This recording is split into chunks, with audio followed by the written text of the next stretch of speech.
महाभारत का युद्ध 18 दिनों तक चला, जिसमें कौरवों की पूरी सेना नष्ट हो गई और अंत में भीम ने श्री कृष्ण के संकेत पर दुर्योधन की जंघा पर गदा प्रहार कर उसे पराजित किया। पराजय के बाद क्रोधित अश्वत्थामा ने पांडवों के पुत्रों की हत्या कर दी और उत्तरा के गर्भ में पल रहे परीक्षित को मारने के लिए ब्रह्मास्त्र छोड़ा, लेकिन श्री कृष्ण ने उसे पुनर्जीवित किया और अश्वत्थामा को श्राप दिया कि वह हजारों वर्षों तक भटकता रहेगा। युद्ध समाप्त होने के बाद युधिष्ठिर को हस्तिनापुर का राजा बनाया गया, लेकिन परिजनों की मृत्यु से दुखी होकर वे राज्य स्वीकारने से हिचकिचाए। श्री कृष्ण और ऋषि व्यास के समझाने पर उन्होंने राजपाट संभाला और वर्षों तक धर्मपूर्वक शासन किया।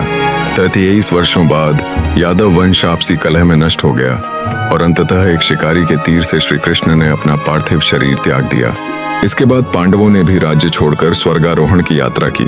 हिमालय की ऊंचाइयों पर चलते चलते द्रौपदी, सहदेव, नकुल, अर्जुन और भीम एक एक कर गिरते गए और मृत्यु को प्राप्त हुए, क्योंकि उनके मन में कहीं न कहीं कोई दोष था।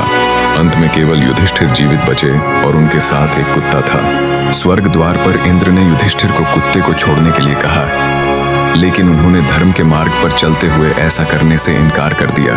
तब वह कुत्ता धर्मराज यमराज के रूप में प्रकट हुआ और उन्होंने युधिष्ठिर को सशरीर स्वर्ग जाने का आशीर्वाद दिया। स्वर्ग में उन्होंने अपने सभी भाइयों और द्रौपदी को पाया, जिन्हें उनके पुण्य कर्मों के कारण मोक्ष प्राप्त हुआ। इस प्रकार महाभारत का अंत यह सिखाता है कि शक्ति, विजय और प्रतिशोध के बाद भी धर्म, सत्य और कर्तव्य ही सबसे महत्वपूर्ण हैं।